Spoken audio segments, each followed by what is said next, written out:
Screen দেখা যাচ্ছে তো নাকি?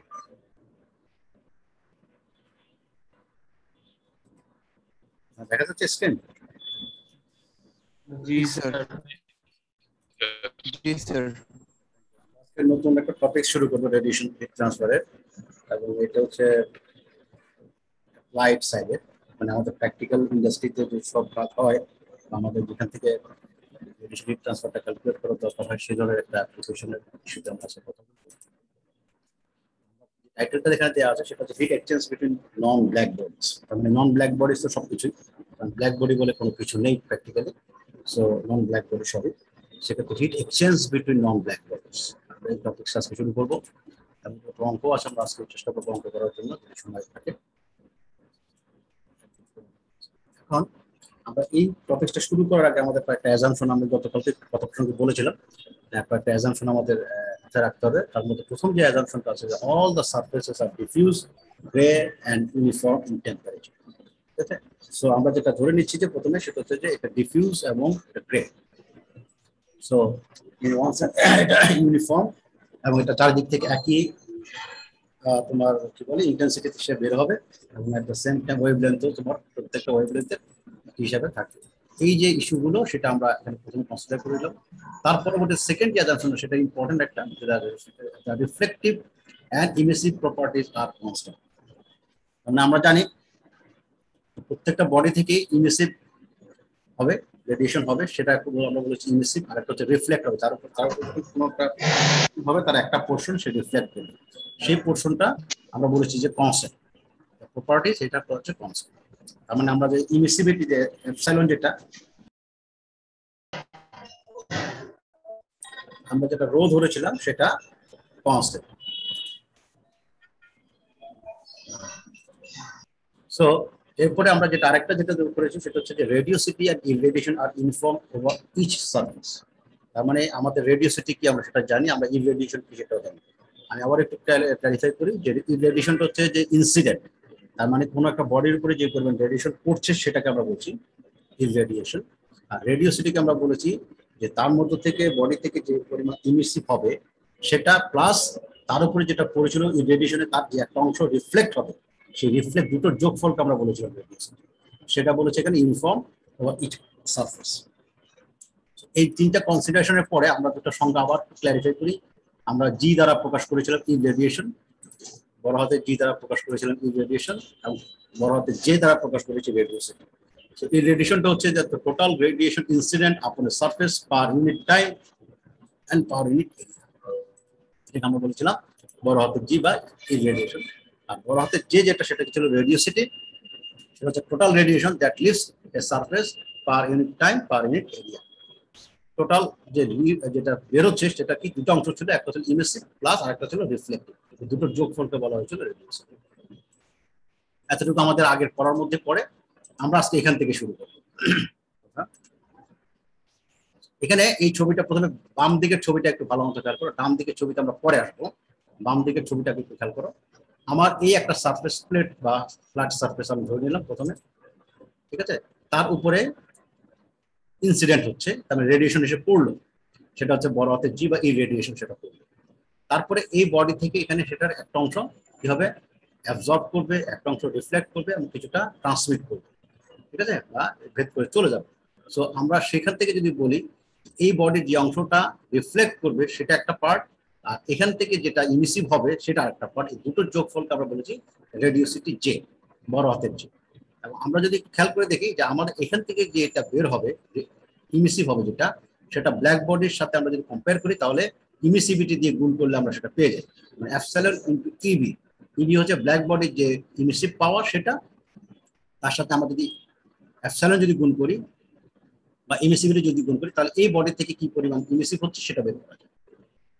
তার সাথে আমরা যোগ করেছি এখানে যেটা রিফ্লেক্ট হচ্ছে, এই একটা পোর্শন যেটা রিফ্লেক্ট হবে সেটাকে আমরা বলেছিলাম যে রিফ্লেক্টিভিটি, সেটা হচ্ছে রো। রোটা কি হিসাবে আমরা লিখছি যে জি এর একটা পোর্শন, তার মানে 0.5, মানে 50%, 20%, 30%, হোয়াট এভার, এই ধরনের হিসেবে আমরা রো ইন্টু জি লিখেছি। সো এই টোটালটা হচ্ছে রেডিওসিটি জে, এটা হচ্ছে epsilon into EB plus rho into G, জিটা হচ্ছে ইররেডিয়েশন, সেখান থেকে আসছে। এখন এই যে এ ইনসিডেন্ট করলো আর এখান থেকে যেটা বেরোলো এটাও একটা এনার্জি আর যেও একটা এনার্জি, জি এবং যে দুটোই এনার্জি। তার মধ্যে এদের মধ্যে যদি কম বেশি হয় তার মানে এখানকার টেম্পারেচার বা হিট ট্রান্সফার হবে।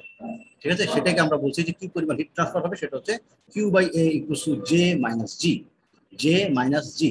আর যদি সমান হয় তাহলে আর কোনো হিট ট্রান্সফার হবে না, সেটা অবভিয়াস। যদি কম বেশি হয় তাহলে সেক্ষেত্রে হিট ট্রান্সফারটা হবে জে মাইনাস জি এই হিসেবে। এতটুকু ঠিক আছে?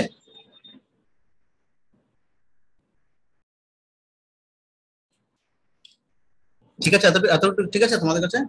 Yes sir. सर স্ক্রিনটা চলে গিয়েছে। হ্যাঁ হ্যাঁ, দেখা যাচ্ছে তো না? জি স্যার। আচ্ছা, তাহলে এখন আমাকে একটু তাহলে বলো এই জিনিসটা তোমার যদি ক্লিয়ার হয়ে থাকে, J minus G, J minus জি স্যার, জে মাইনাস জি যদি হয় তাহলে সেক্ষেত্রে আমরা যেটা বেশি হবে বা কম হবে সেই হিসাবে হিট ট্রান্সফার হবে। ঠিক আছে, সো আমরা এখান থেকে ক্যালকুলেট করব। এখন রেডিওসিটি ইজ দ্য সাম অফ, আমরা যেটা বলেছিলাম ইমিটেড অ্যান্ড দ্য রিফ্লেক্টেড, সে দুটোর যোগফল। সেই হিসাবে আমরা এই যে উপরে যে অংশটা লিখেছি সেটা হচ্ছে epsilon into TB plus rho into G equals to 1। ঠিক আছে, এটা আমরা 1 নম্বর ইকুয়েশন লিখেছি, যেখানে ই সমান আমরা জানি ইমিসিভিটি, টিবি হচ্ছে ব্ল্যাক বডি ইমিসিভ পাওয়ার, এবং ট্রান্সমিসিভিটি আমরা এখানে ধরে নিয়েছি 0। তার মানে এর মধ্যে দিয়ে কোনো কিছু ভেদ করে চলে যাবে না, এই একটা কনসিডারেশন আমরা যদি আসি তাহলে আমরা এই অংশটা, এই সূত্রটা আমরা এটাকে ক্লাসগুলোতে দেখেছি যে আলফা প্লাস রো প্লাস তাও ইকুয়ালস টু 1, যেটা ইনসিডেন্ট হবে তার সবগুলোর যোগফল এখানে 1 আমরা ফ্র্যাকশন হিসেবে। এবং সেক্ষেত্রে ট্রান্সমিসিভিটি যদি তোমার 0 হয় তাহলে তাও ইকুয়ালস টু 0, দ্যাট মিনস আমরা লিখতে পারি যে rho equals to 1 minus alpha. Rho হচ্ছে তোমার রিফ্লেক্টিভিটি আর আলফা হচ্ছে অ্যাবজর্বিভিটি। তো অ্যাবজর্বিভিটি একটা পোর্শন, 1 মাইনাস আলফা। আমরা এখান থেকে 1 নম্বর ইকুয়েশনটা একটু খেয়াল করে দেখো, তাহলে আমরা লিখেছি এখানে J equals to epsilon Eb plus rho এর জায়গায় লিখছি 1 মাইনাস আলফা, রো এর জায়গায় লিখছি 1 মাইনাস আলফা, আর জি তো রয়ে গেছে। ঠিক আছে, এরপরে আমরা এটাকে কার্শফ ল আমরা লাস্ট ক্লাসগুলোতে দেখেছি, কার্শফ ল, সেখানে আমরা বলেছিলাম যে আলফা ইকুয়ালস টু এপসাইলন হতে পারে। তাহলে সেক্ষেত্রে এই আলফা জায়গায় যদি আমরা এপসাইলনটা বসাই তাহলে এই 1 নম্বর ইকুয়েশনটাকে আমরা ফাইনালি লিখতে পারি J equals to epsilon into EB plus 1 minus epsilon into G, বড় হাতের জি। তাহলে সেক্ষেত্রে এটাকে আমরা 2 নম্বর ইকুয়েশন লিখছি। এতটুকু ক্লিয়ার? জি স্যার। যদি ক্লিয়ার হয়, হ্যাঁ, এখন আমরা কিন্তু 2 নম্বর এই যে উপরে এই ছবির ডান পাশে কিন্তু আমরা এখন বলিনি, আমি ডান পাশেরটা ছবিতে পরে আসতেছি। তো এটা হলো 2 নম্বর ইকুয়েশন। এখন আমরা এখানে যদি একটু খেয়াল করে দেখি যে নেট যে হিট ট্রান্সফারটা হবে সেটাকে আমরা বলছি Q by A equals to J minus G. মানে এই রেডিয়েশন এবং রেডিওসিটির মধ্যে এই দুটোর আমরা প্লাস মাইনাস করলে যেটা আসবে সেটা হচ্ছে হিট ট্রান্সফার। তাহলে q by A equals to হচ্ছে জে মাইনাস জি। তো জে সমান আমরা একটু আগে যেটা পেয়েছি যে 2 নম্বর ইকুয়েশন থেকে সেটা লিখলাম epsilon into EB plus 1 minus epsilon into বড় হাতের জি প্লাস জি, এই ইকুয়েশনটা আমরা লিখলাম। এই ইকুয়েশন তো সলভ করার তো কোনো ব্যাপার না, এটা আমরা ইজিলি সলভ করতে পারি। আমরা এখানে একটা জিনিস করব, সেটাকে আমরা এখান থেকে জিটাকে সরিয়ে দিই। আমার তুমি এখানে দেখো যে 1 দিয়ে গুণ করলে 1 দিয়ে গুণ করলে জি থাকবে, আর এখানে জি থাকবে, একটা জি চলে যাবে, দুটা জি চলে যাবে, একটা এপসাইলনের সাথে একটা জি রয়ে যাবে। এই জিটাকে আমরা সরাবো। এই জিটা সরানোর জন্য আমরা যেটা করবো solving for G in terms of J. তার মানে আমরা জি কে সরিয়ে কিভাবে আনবো, জি কে সরিয়ে আমরা জে তে কনভার্ট করবো, জি কে আমরা চেঞ্জ করে জে তে কনভার্ট করবো। এবং সেটা কিভাবে করা সম্ভব সেটা হচ্ছে এই যে 2 নম্বর ইকুয়েশন আমরা একটু আগে যেটা লিখলাম, একটু খেয়াল করে দেখো, একটু যদি ছোট করি স্ক্রিনটা ছোট করে দেখো 2 নম্বর ইকুয়েশন, এখানে 2 নম্বর ইকুয়েশন লেখা আছে। সো এখান থেকে খুব সিম্পল ওয়েতে আমরা জি কে যদি আলাদা করতে চাই, জি কে লেখা যাবে J minus epsilon into EB, এই যে উপরে লেখা হচ্ছে J minus epsilon into EB divide by 1 minus epsilon, 1 minus epsilon, এটা লেখা। সো আমরা একটু খেয়াল করে দেখি এখানে যদি বসাই, এখন এখানে যদি সলভ করি, এটা আমি জাস্ট এখানে পাশে লিখে রেখেছি যাতে তোমাদের বুঝতে সুবিধা, আদারওয়াইজ একবার সরাসরি আমরা এটা লিখতে পারি। এখানে হচ্ছে যে এখানে আমরা এটাকে যদি ভেঙে ফেলি তাহলে এটাকে লেখা যায় যে এপসাইলন ইনটু ইবি, আমি একটু বড় করি,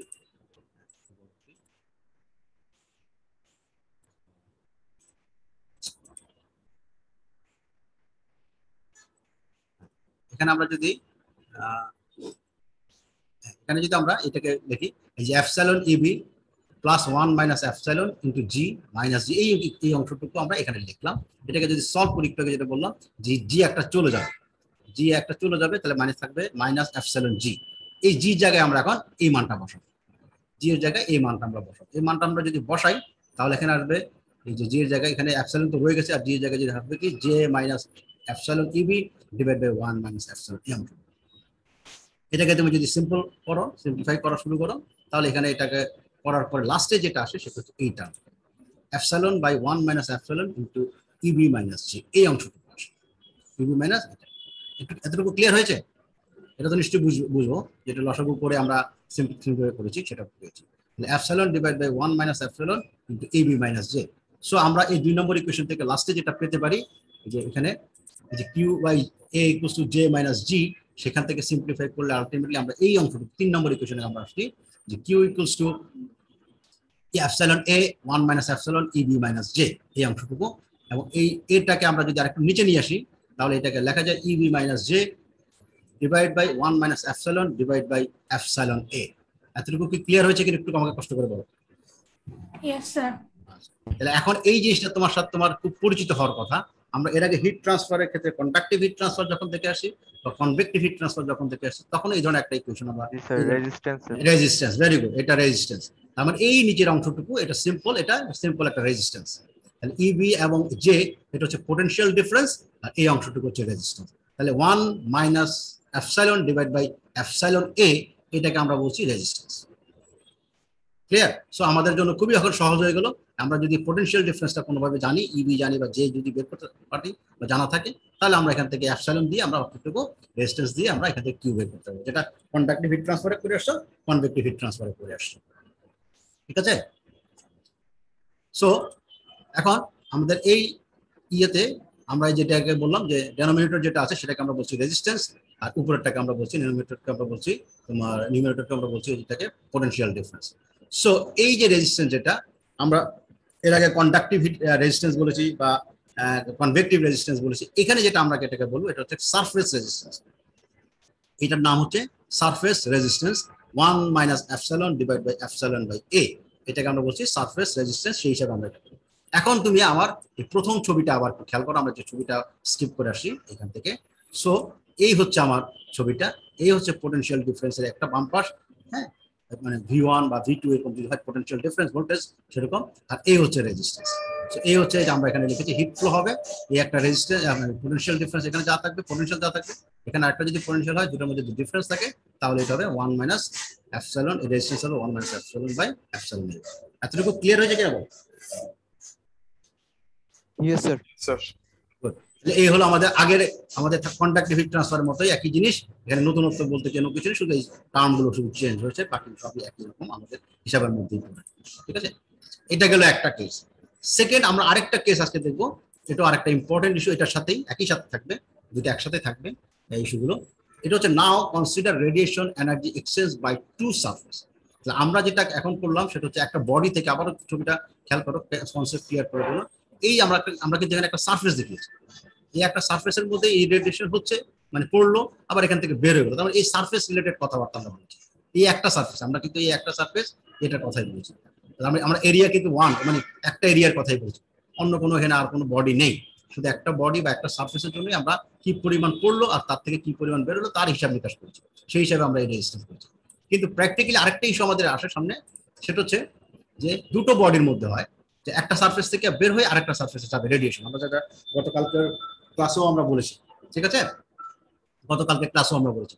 সো J1 আর J1 এবং J2 আমরা ধরলাম যে এখান থেকে একটা যেটা আছে এটা বের হবে ইরেডিয়েশন, সরি রেডিওসিটি, এখান থেকে বের হবে। আবার এখান থেকে A2 থেকেও আবার একটা বের হবে রেডিওসিটি, এও রেডিওসিটি এরও রেডিওসিটি, এটার থেকে গিয়ে এটার উপরে পড়বে হয়তো বা, আবার এখান থেকে A2 থেকে বের হয়ে আবার A1 এ পড়বে। সো আলটিমেটলি এটা একটা এক্সচেঞ্জ হবে, এর থেকে রেডিয়েশন হয়ে 1 থেকে বের হয়ে 2 তে যাবে, অথবা 2 থেকে বের হয়ে 1 এ যাবে, হোয়াট এভার, এই দুজনের মধ্যে একটা রেডিয়েশনের একটা এক্সচেঞ্জ হবে। সেক্ষেত্রে আমরা যেটা বলতে পারি যে এখানে আমরা এই ছবিটা এখন আপাতত না দেখি, আমরা নিচের দিকে আসি, এই ছবিগুলো আমি পরে আসতেছি। আমরা যেটা এই ফিগারটা যদি খেয়াল করি, এখানে বলছে the radiation leaving from surface A1, মানে surface 1 that reaches the surface 2 is this one. মানে এখান থেকে যে পরিমাণ রেডিওসিটি হবে যেটা বের হবে সেটা এখানে 1 নম্বর থেকে বের হয়ে 2 নম্বর দিয়ে পড়বে। সো 1 নম্বর থেকে গিয়ে যখন 2 নম্বর পড়বে, আমরা গতকাল পর্যন্ত এটা আমরা দেখেছি A1 F1 2 এতটুকু। তার সাথে কিন্তু তুমি একটু খেয়াল করে দেখো, আমরা প্রথম দিকের এই টপিকসের প্রথম দিকের ক্লাসে এটাকে বলেছিলাম ই, এটাকে আমরা বললাম যে জায়গায় আমরা ই বলেছিলাম ইমিসিভ পাওয়ার। এখন যেহেতু আমরা ইমিসিভ পাওয়ার বলছিলাম, আমরা এখানে টোটাল রেডিওসিটি, এখানে কারণ ইমিসিভ পাওয়ার প্লাস তোমার হচ্ছে কি বলে রিফ্লেকটিভ ইন্ডেক্সের মাধ্যমে যেটা আমরা রিফ্লেক্ট হবে সেটাও আমরা হিসাব করি টোটালটা। তো আমরা এখানে ই এর জায়গায় যে লিখছি যেটা হচ্ছে রেডিওসিটি। সো A1 F1, তার মানে এখান থেকে 1 থেকে বের হয় সে 2 থেকে। একই অবস্থায় আমরা সিমিলারলি ফ্রম 2 থেকে 1 এ যেটা যাবে সেটাকে আমরা বলতে পারি J2 A2 F2 1। তাহলে এই দুজন হয়ে গেল, ঠিক আছে, A2 এটা হয়ে গেল। সো যেটা নেট হবে সেটাই হচ্ছে হিট ট্রান্সফার। তাহলে সেক্ষেত্রে আমরা 1 থেকে যদি 2 চিন্তা করি কি 1 to 2, তাহলে J1 A1 F1 2 minus J2 A2 F2 1, ঠিক আছে। সো আমরা এখান থেকে সিম্পলিফাই করলে আমরা এখান থেকে এটা পাবো, ঠিক আছে। Q1 2 এখান থেকে আমরা J1 A1 F1 2 minus J2 A2 F2 1 এটা আমরা পাবো। সো আমরা যদি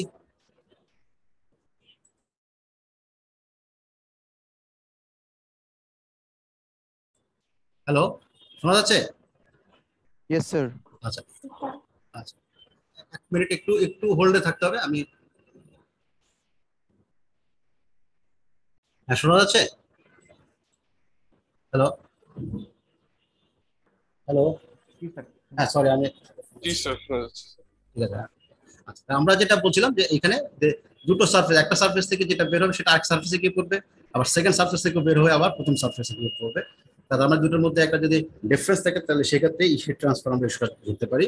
তো সেক্ষেত্রে যে Q1 থেকে 2 এটাকে আমরা লিখছি যে J1 A1 F1 2 minus J2 A2 F2 1। এখানে খেয়াল করে দেখো F2 1 তার মানে এরিয়া 2 এর সাথে আছে, F1 2 তার মানে এরিয়া 1 এর সাথে আছে। এটা কিন্তু মাথায় রাখতে হবে, ভুল যাতে না হয়। যাই হোক, আমরা রেসিপ্রোসিটি যে সূত্র আমরা লাস্ট ক্লাসে দেখেছি সেই হিসাবে আমরা লিখতে পারি যে A1 F1 2 সমান হচ্ছে A2 F2 1। এরকম যদি হয় তাহলে সেক্ষেত্রে আমরা এটাকে সিম্পলিফাই যদি করি তাহলে এটাকে এই যে F1 এটাকে যদি একইভাবে ইন্টারচেঞ্জ করা যায় তাহলে আমরা ইকুয়েশনটাকে লিখতে পারি যে Q1 2 থেকে J1 minus J2 into A1 F1 অথবা অথবা A2 F2 1 দিয়ে গুণ করতে পারি, ঠিক আছে। যেটা রিপ্লেস করি না কেন সেইভাবে এটা লেখা যায়। এখান থেকে আমরা যদি এটাকে সলভ করি আবার অন্যভাবে Q1 2 তাহলে J1 মাইনাস J2 এটাকে লেখা যায় 1 বাই A1 F1 লেখা যাবে এরকম 1 বাই, এই যে এটাকে নিচে নিয়ে আসলে 1 বাই A1 F1 লেখা যাবে না? Yes sir. এটা কি ধরনের সূত্র হলো এখন? রেজিস্ট্যান্স। সেই আগের মতো রেজিস্ট্যান্স, সেটা আমরা কনভেক্টিভ হিট ট্রান্সফারের ক্ষেত্রে যেমন একটা পড়েছিলাম সেই ধরনের। তাহলে সেক্ষেত্রে এটাকে 1 বাই A1 F1 2 এটাকে বলা হচ্ছে আরেকটা রেজিস্ট্যান্স, ঠিক আছে।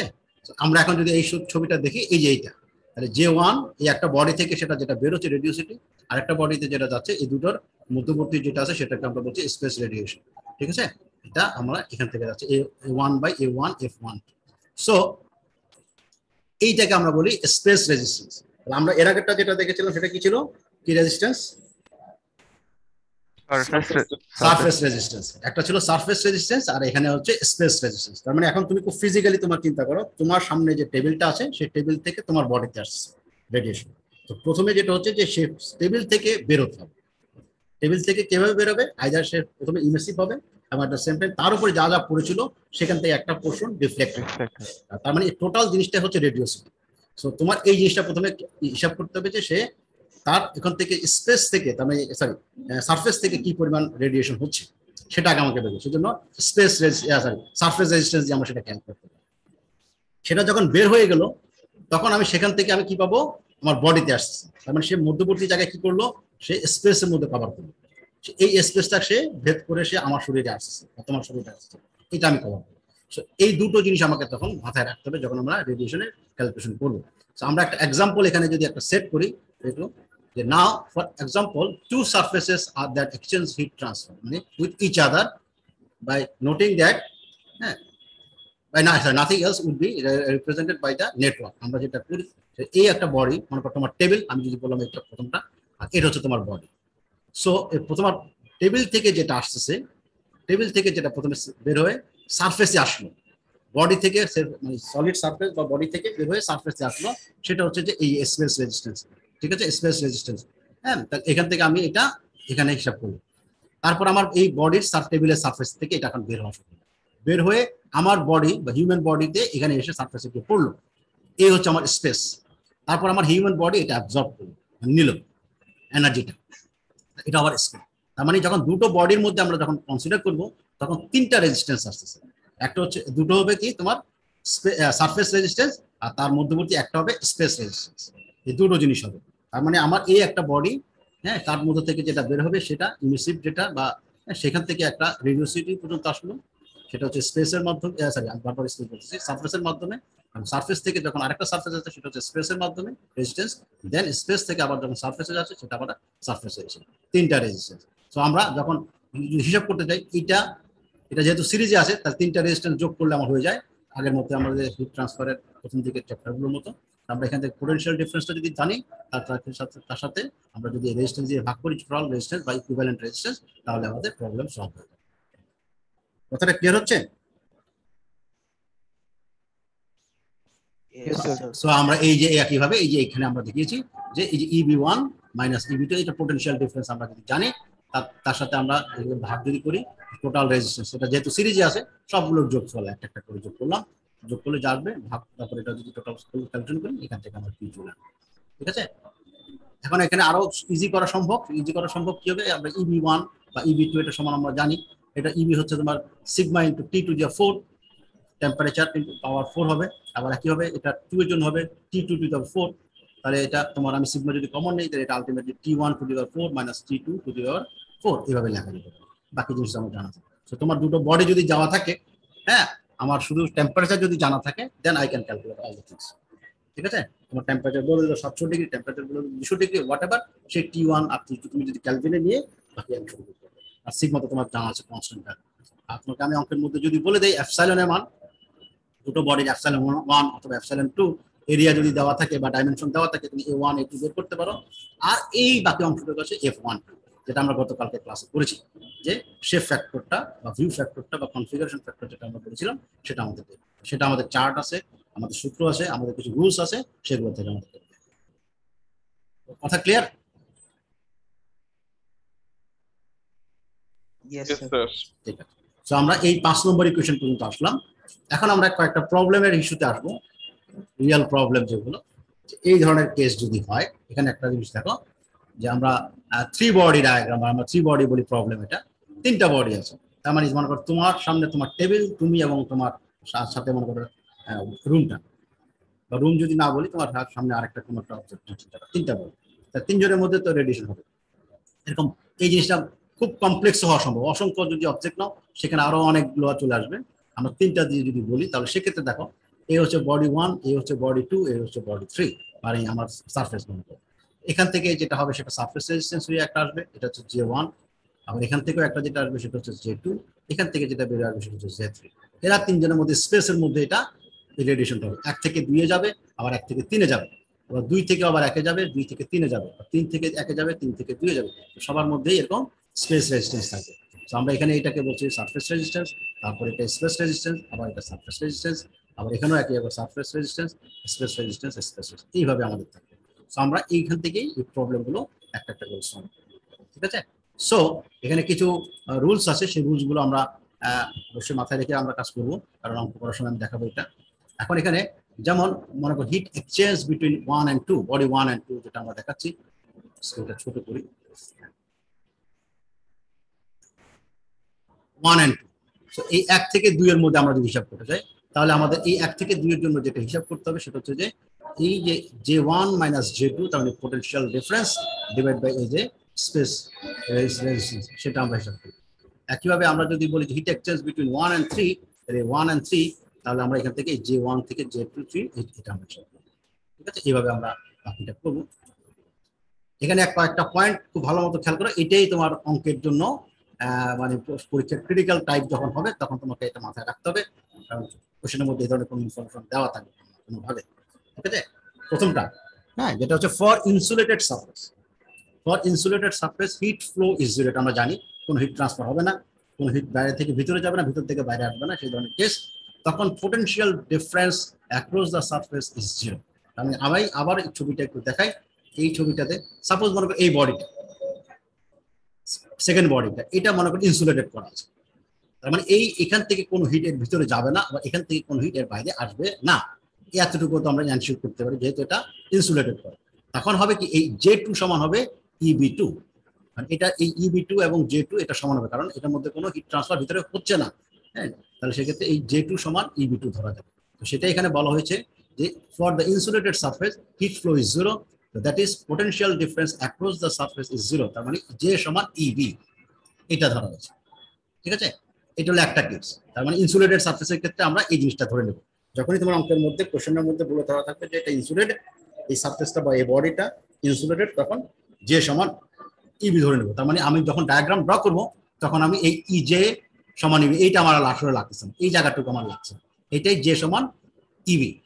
ঠিক আছে, এই জায়গাটা হয়ে যাবে, আমরা দেখাবো আরেকটু পরে। সেকেন্ড কেস যেটা আরেকটা ইস্যু, সেটা হচ্ছে a surface with a large area, a surface with a large area যদি হয় তাহলে সেক্ষেত্রে কি হবে। তার মানে আমি এমন একটা সারফেসের কথা চিন্তা করছি, এটা হিউজ সারফেস, তার মানে সারফেস এরিয়াটা অনেক বেশি এবং সেটা মেবি ক্লোজ টু ইনফিনিটি, এরকম যদি হয় তাহলে সেক্ষেত্রে surface resistance is approaching 0। Surface resistance কি, এখানে দেখো এই যে A, এখানে যদি সারফেস এরিয়া হয় তাহলে এটা এই যে A2 বা এর এরিয়াটা যদি অনেক বড় হয় আলটিমেটলি এই রেজিস্ট্যান্সটা কিন্তু তোমার 0, বা এখানে যদি এরিয়া যদি অনেক বড় হয় তাহলে এই রেজিস্ট্যান্সটা কিন্তু 0, এই ধরনের কেস চলে আসে। তাহলে রেজিস্ট্যান্স যদি 0 হয় তাহলে আমরা বলছি যে surface resistance is approaching 0, in such case it behaves like epsilon equals to 1, that means সেই ক্ষেত্রে ওটা ব্ল্যাক বডি হিসেবে কনসিডার করা যেতে পারে। এপসাইলন ইকুয়ালস টু 1 মানে ব্ল্যাক বডি হিসেবে আমরা তখন এটাকে কনসিডার করব যদি সারফেস এরিয়া যদি অনেক বড় হয়। সারফেস এরিয়া তো অনেক বড় এভাবে বলা থাকে না, বলা থাকবে হয়তো যে তোমার এরিয়া মনে বলে থাকবে যে লার্জ সারফেস, ওয়াটার লেখা থাকবে, হ্যাঁ, কোনো ডাইমেনশন দেওয়া নেই, হ্যাঁ, লার্জ সারফেস বলে দিল এরকম একটা ওয়ার্ডিং, তাতে আমাদের বুঝতে হবে যে সেটা আসলে আমরা ব্ল্যাক বডি হিসেবে চিন্তা করি এবং সেটা এপসাইলনের মান হচ্ছে না। কথাটা ক্লিয়ার হলো? জি স্যার। তাহলে আমাকে একটু বলো দেখি 1 নম্বর পয়েন্টটা কি বললাম, প্রথম যে পয়েন্টটা বললাম যে ইনসুলেশনের ক্ষেত্রে সেক্ষেত্রে কি কনসিডার করব, এখন বলো দেখি একটু। potential difference 0. হ্যাঁ, পোটেনশিয়াল ডিফারেন্স 0, তার মানে কি হবে, Insulated. হ্যাঁ ইনসুলেট, তার মানে যে মানে রেডিওসিটি যেটা হবে, হ্যাঁ, আর ইমিসিভ পাওয়ার A is equal to EB হবে। এইটা মাথায় রাখতে Body হবে। হ্যাঁ, যদি ইনফাইনাইট হয় তখন আমরা সেক্ষেত্রে এটাকে ব্ল্যাক বডি হিসেবে চিন্তা করতে পারি এবং সেক্ষেত্রে ইমিসিভ পাওয়ার বা ইমিসিভিটি হবে 1। এই দুটো মাথায় রাখলে বাকি অঙ্কগুলো যখন তুমি করতে যাবা তোমার মাথার মধ্যে সবগুলো ইজিলি ইনশাআল্লাহ থাকবে। তো আমরা এখানে একটা এক্সাম্পল দেখাচ্ছি, সেটা যে মনে করো 2 plane surface enclose by a third plane surface, মানে দুটো প্লেন সারফেসের কথা বলেছে, সেটা একটা থার্ড আরেকটা সারফেসের দ্বারা এনক্লোজ করা, মানে দুটো বডি অবজেক্ট থার্ড আরেকটা অবজেক্টের ভিতরে বসানো আছে এবং সেটা হচ্ছে হুইচ ইজ ইনসুলেটেড, মানে থার্ড বডিটা ইনসুলেটেড। এরকম যদি কেস হয় তাহলে এই যে বডি 1 আর বডি 2, তার মানে এটার মধ্যে হিট ট্রান্সফার হবে। আমরা এটাকে EB1 একটা ধরলাম, 1 একটা 2, মানে EB1 থেকে এটা J1 আসবে, আবার এদিকে EB2 থেকে আবার J2 আসবে। যেটা থার্ড বডির মধ্যে আছে সেটাকে আমরা বলছি এটা ইনসুলেটেড। তার মানে এই যে J3 আর EB3 যেটা সেটা সমান, তার মানে আমরা এখানে শুধু J3 লিখলাম, এর পরের পার্টটুকু নেই, কারণ কি এখানে তোমার যে স্পেস যে রেজিস্ট্যান্স সেটা 0, তো আমরা এখানে এই জায়গাটা এখানেই শেষ করতে পারি, এই নোটটা আমরা এখানেই শেষ হবে। এখানে আর এর পরবর্তীতে এরকম EB3 আর আসতেছে না, কারণ J3 সমান EB3। কথাটা বুঝতে পারলাম? তাহলে আমাদের ওটা লেখা লাগছে, কারণ এটা J3 সমান EB3 হবে, যেটা একটু আগে বললাম, J সমান EB, তাই না? কথা বুঝেছ? হ্যালো, জি স্যার। হ্যাঁ হ্যাঁ হ্যাঁ, একটু রেসপন্স না করে তো বোঝা যাচ্ছে না। ঠিক আছে, তাহলে আমরা এই যে ইনসুলেটেড, হ্যাঁ ইনসুলেটেড। এখন আমরা একটা অঙ্ক করি আজকে, একটা অঙ্ক দেখাই, এটা হলম্যানের বইয়ের অঙ্ক, এটা কমন একটা অঙ্ক, বেসিক জিনিসের মধ্যে করে সেই হিসেবে এটা দেখানো হচ্ছে তোমাদেরকে। আমরা যদি বলি এখানে বলা হচ্ছে যে 2 প্যারালাল প্লেটস, অঙ্কগুলো খুবই সহজ, কিন্তু তোমাকে শুধু জাস্ট পয়েন্টটা ধরতে হবে যে আমি কিভাবে করবো, শুরুটা আমি কিভাবে করবো, এই জায়গাটাই শুধু তোমার হয়তো একটু সময় দিতে হবে, বাকি যা জিনিস আছে খুবই সিম্পল। হ্যাঁ, সেটা মানে তোমার পক্ষে এত বেশিক্ষণ লাগারও কথা না। খেয়াল করে দেখি আমরা 2 parallel plates 0.5 metre by 1 metre, এটা ডাইমেনশন দেওয়া হচ্ছে প্যারালাল প্লেটস, আর স্পেস 0.5 মিটার অ্যাপার্ট, তার মানে দুজনের মধ্যবর্তী গ্যাপ হচ্ছে 0.5 metre. one plate is maintained 1000 degrees centigrade and other is at 500 degrees centigrade. Emissivity of the plates are 0.2 and 0.5 respectively. তার মানে এক নম্বর প্লেটের জন্য এমিসিভিটি হচ্ছে এপসাইলন, যেটা সেটা হচ্ছে 0.2 আর একটা হচ্ছে 0.5. The plates are located in a very large room. In a very large room এর মধ্যে এটা রাখা আছে। এখানে একটা কথা বলা আছে, দুটো প্লেট একটা বড় লার্জ রুম আছে। And the wall is maintained at 27 degree. ঠিক আছে, 27 ডিগ্রি, 27 ডিগ্রি এটা তোমার বলে দেওয়া আছে। এখন the plate exchange the heat with each other and with the room, but not but only the plate surfaces facing each other need to be considered for the analysis. আমাকে এখানে বলেছে যে এখানে হিট এক্সচেঞ্জ হচ্ছে তোমার with each other এবং রুমের সাথে, এখানে but only the plates surfaces facing each other সেটা আমাকে চেক করতে হবে। মানে আমাদের হ্যাঁ শোনা যাচ্ছে, আবার নেটওয়ার্কের সমস্যা। হ্যালো, শোনা যাচ্ছে? জি স্যার। সরি, নেটওয়ার্কটা তো ভালো জানানো শেষ করো। এটা আমরা যেটা বলছি আমাদের হিট ট্রান্সফারটা বের করতে, আমরা একটু জাস্ট ছবিটা আগে দেখি। এটা হচ্ছে দুটো প্লেট, তার ডাইমেনশন দেওয়া ছিল, হ্যাঁ, এবং তার মধ্যবর্তী দূরত্ব দেওয়া ছিল, হ্যাঁ, এবং আমাকে বলেছে যে প্লেট 1 তার টেম্পারেচার হচ্ছে 1000, প্লেট 2 তার টেম্পারেচার হচ্ছে 500, এবং যে রুমে একটা লার্জ একটা রুমে রাখা আছে সেটা তোমার তার টেম্পারেচার 27। সো যেহেতু আমাদের লার্জ রুমে আমাদের আছে, আমরা এখানে বলেছি যে এখানে দেখো যে প্লেট এক্সচেঞ্জার আছে, যেখানে বলেছে the plate is located in a very large room and walls are maintained at 27 degrees centigrade. মানে এটা একটা ফিক্সড টেম্পারেচার আছে, ঠিক আছে, তার মানে এখানে ফিক্সড টেম্পারেচার। সো আমরা এখানে যদি একটু জিনিসগুলো একটু খেয়াল করি, সো শোনা যাচ্ছে কিনা? হ্যাঁ শোনা যাচ্ছে। আচ্ছা, এখানে আমরা ইটস এ 3 বডিড প্রবলেম। তো T1 আমাদের দেওয়া আছে, আমরা এটাকে ক্যালভিনে কনভার্ট করলাম, T2 দেওয়া আছে, এটাকে ক্যালভিনে কনভার্ট করলাম, T3 27 ডিগ্রি আছে, এটাকে ক্যালভিনে কনভার্ট করলাম। এক নম্বর পয়েন্টের এক নম্বর সারফেসের এরিয়া আমরা জানি, 2 নম্বর সারফেসের এরিয়া আমরা জানি, কারণ দুটো একই রকম, সেক্ষেত্রে 0.5 মিটার স্কোয়ার। এক নম্বর প্লেটের ইমিসিভিটি দেওয়া ছিল 0.2, 2 নম্বর প্লেটের ইমিসিভিটি দেওয়া ছিল 0.5 যে উপরে। এখন আমরা বলছি যে যেহেতু area of the room is very large, তার মানে সারফেস রেজিস্ট্যান্স যেটা আছে সেটা অলমোস্ট জিরো, কারণ এরিয়াটা অনেক বড়। তার মানে আমরা এই যে এখানে J3 সমান EB3 লিখতে পারি, JB সমান J3 সমান লিখতে পারি EB3, এটা আমরা লিখতে পারি, যেহেতু এটা লার্জ রুম এবং তার এরিয়াটা অনেক বড়, সেক্ষেত্রে যে স্পেস রেজিস্ট্যান্স সারফেস রেজিস্ট্যান্স যেটা হবে সেটা অলমোস্ট জিরোর কাছাকাছি চলে আসবে। সেক্ষেত্রে আমরা J3 আর EB3 এটাকে একসাথে লিখতে পারি। সো আমাদের ডায়াগ্রামটা হবে এরকম, সো আমরা যদি এটাকে এখন আমাদের এই ছবিগুলোকে একটু দেখো, এখানে আছে কি, এখানে যেটা আছে কি যে এখানে হচ্ছে সারফেস রেজিস্ট্যান্স, তার মানে এপসাইলন বাই 1 মাইনাস এপসাইলন, এই যে জিনিসটা আছে, সো এপসাইলনের মান তো আমাদের জানাই আছে, সো আমরা এটা ইজিলি বের করতে পারি। সমস্যা কি এরিয়াটাও জানা আছে, এরিয়াটা আমাদের জানা আছে, এখানেও আমাদের একই জিনিস এরিয়া জানা আছে, সবকিছু পাওয়া যাবে। সমস্যাটা হচ্ছে শুধু এই জায়গাটা কিসের সূত্র? এটা হ্যাঁ কিসের সূত্র? এটা বলো একটু। স্পেস রেজিস্ট্যান্স, সেটা কি হবে? সূত্রটা কি হবে স্যার? স্পেস হ্যাঁ রেজিস্ট্যান্স। হ্যাঁ বলো দেখি কি হবে এটা, এই যে স্পেস, হ্যাঁ সেটা কি হবে? F1 to A1 1 by A, যে 1 বাই A1 ইনটু F1, তাই না? এই ধরনের আমাদের এই ছবিটাই তো আমরা 1 by A1 F1, আমাদের এরিয়া A1 জানা আছে, এরিয়া A1 আমাদের জানা আছে, যে আমরা এখানে এরিয়া A1 A2 বের করে রেখেছি, হ্যাঁ, যেহেতু আমাদের ডাইমেনশন দেওয়া ছিল অঙ্কের মধ্যে, যে ডাইমেনশন দেওয়া আছে যে 2 পাওয়ার প্লাস 5.5 বাই 1 মিটার, এটা দেওয়া আছে, সো এরিয়া আমরা জানি। তাহলে বাকি কোনটা আমাদের জানা নেই? এখানে F12 জানা, তাই তো নাকি? F12 আমার জানা, তো এই F12 আমাকে বের করতে হবে। তাহলে এখন আমরা F12 বের করতে পারবো?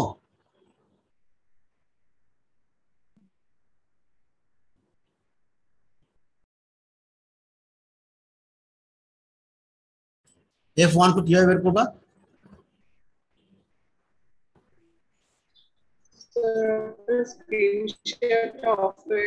হ্যাঁ আসছে এখন, হ্যাঁ F12 টা কিভাবে বের করবে?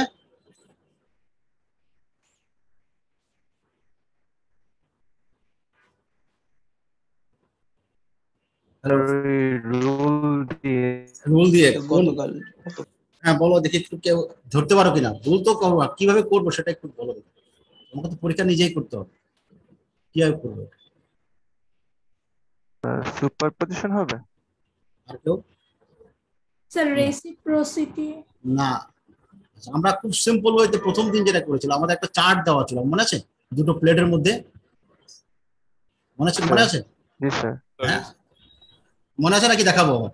তো প্লেন Yes, sir. সারফেসের মতো করে।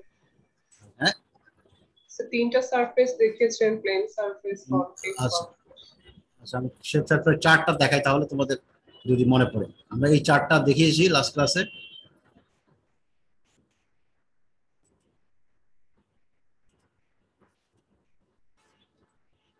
এই চার্টটা মনে আছে? Yes sir. তাহলে এখানে আমাদের এই যে এরকম না ডাইমেনশন দেওয়া আছে, স্পেস দেওয়া আছে, এই প্লেটের লেন্থ এবং উইডথ দেওয়া আছে। সো আমরা এখান থেকে ইজিলি বের করতে পারবো না? পারবো? জি স্যার। স্যার তাহলে আমি ওই যখন পরীক্ষা কোশ্চেন দেবো তার সাথে এরকম চার্ট দিয়ে দেবো। সো তোমার খেয়াল করতে হবে যে আমি কোন চার্ট ইউজ করবো বা কিভাবে ইউজ করবো। অনেক ক্ষেত্রে চার্ট না ইউজ করে হয়তো করা যেতে পারে এমন প্রবলেমে, কোনো প্রবলেমে, সেক্ষেত্রে তোমাকে অন্যভাবেই দেখতে হবে। আমি একটা অঙ্ক করাবো যেখানে চার্ট হয়তো লাগবে না, এক্ষেত্রে হয়তো আমরা চার্টটা ইউজ করতে পারি। সো আমরা এখান থেকে এই যে ডাইমেনশন যেহেতু জানি, হ্যাঁ সেক্ষেত্রে আমরা এটা ধরে আমরা এই F1 বের করতে পারি। সো আমরা যদি আবার আমাদের স্ক্রিনে আসি, Very nice. Oh, not bad. So আমরা এখানে যেটা ইজিলি বের করতে হবে এই চার্ট থেকে, যেটা এই যে শেপ ফ্যাক্টর যে চার্ট আছে সেই চার্ট থেকে আমরা F1 যদি বের করি, এটা এরকম অ্যারাউন্ড 0.285 হবে।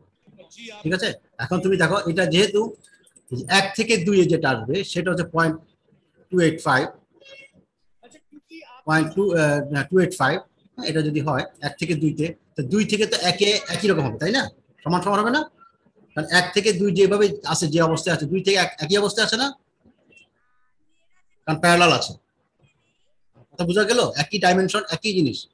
1 থেকে 2 এ যা আসবে 2 থেকে 1 এ তো তাই হবে শেপ ফ্যাক্টর, জি স্যার। তাই না? এর থেকে যেভাবে দেখবে একে তো সে একইভাবে দেখবে। সো আমরা এখান থেকে যেটা ইজিলি বলতে পারি যে F12 যেটা হবে সেটা হচ্ছে F21, মানে 0.285।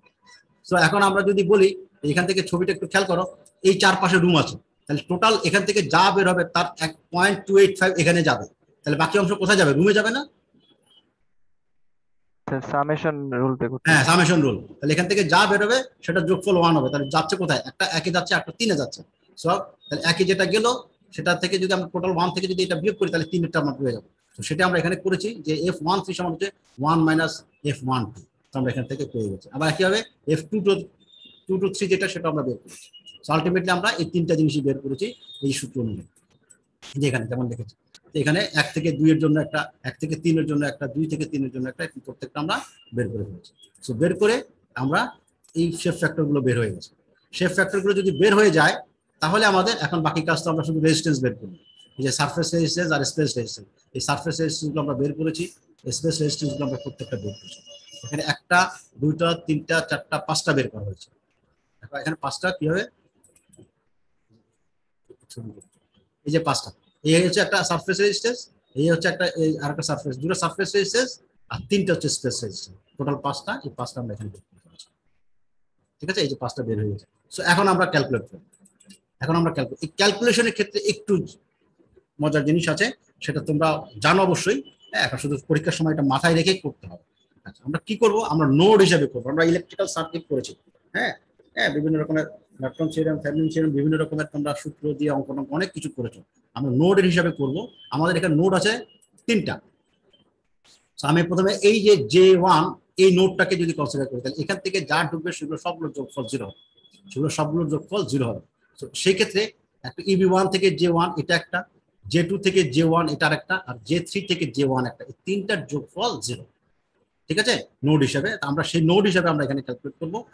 যে আমরা প্রথমে যদি J1 একটা যদি চিন্তা করি, তাহলে যে EB1 থেকে J1 এটা আমরা লিখলাম, তার সাথে রেজিস্ট্যান্স ভাগ করলাম।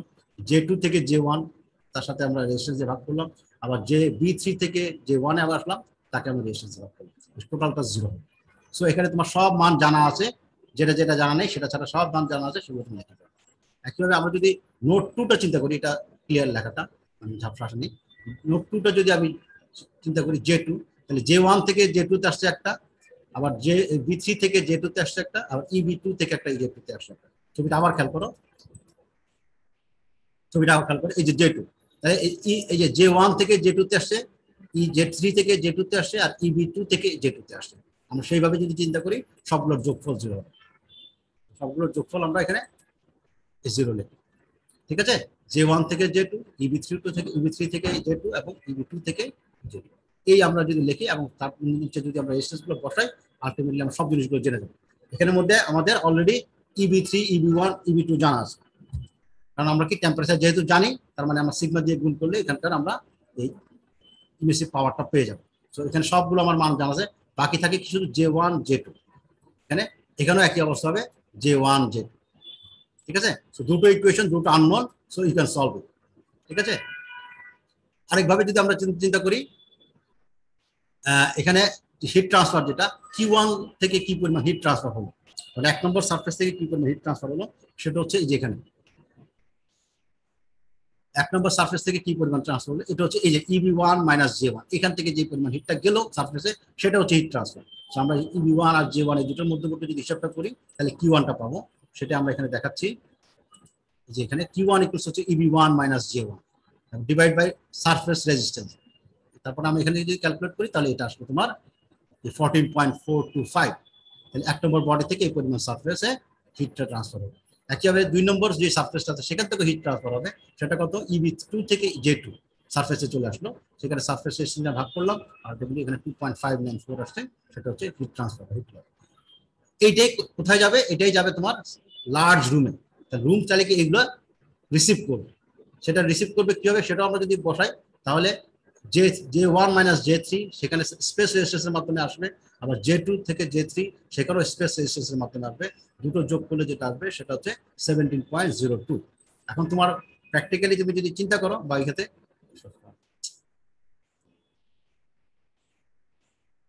এখানে যদি একটু চিন্তা করো, সেটা হচ্ছে যে এই যে 1 নম্বর সারফেস থেকে যে পরিমাণ হিট আসলো, বের হলো, 2 নম্বর সারফেস থেকে যে পরিমাণ হিট লস হলো, এই দুটোই তো রুমে যাবে। তাহলে আমি এই 14.425 আর 2.594 এগুলো যদি যোগ করি, এটা কিন্তু এটা সমান হওয়ার কথা, 17.02 এর কাছাকাছি হওয়ার কথা। সো এখানে আমরা সেটা দেখেছি যে Q3 হচ্ছে Q1 + 2, এটা চেক করা। এই অঙ্কের মধ্যে কারো কোনো কোয়েরি আছে? বুঝুনি বা কিছু?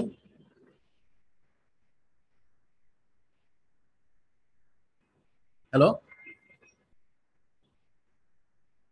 বুঝেছি sir. No, sir. Very nice. ঠিক আছে, আমরা নেক্সট ক্লাসে আরেকটা অঙ্ক করবো। আজকে এখানে রাখতে যাচ্ছি, এখানে নেক্সট ক্লাসে এরকম আরেকটা অঙ্ক করবো, তারপর আমাদের আরেকটা প্র্যাকটিক্যাল অ্যাপ্লিকেশন যেটা আছে আমাদের মানে ইন্ডাস্ট্রিতে, সেটা আমরা দেখবো নেক্সট ক্লাসে। আশা করি নেক্সট ক্লাসে যদি পারি আমাদের এই চ্যাপ্টারটা শেষ করে দিলাম, ঠিক আছে? তো কারো যদি কোয়েশ্চেন না থাকে আমি এখানে শেষ করতে চাচ্ছি।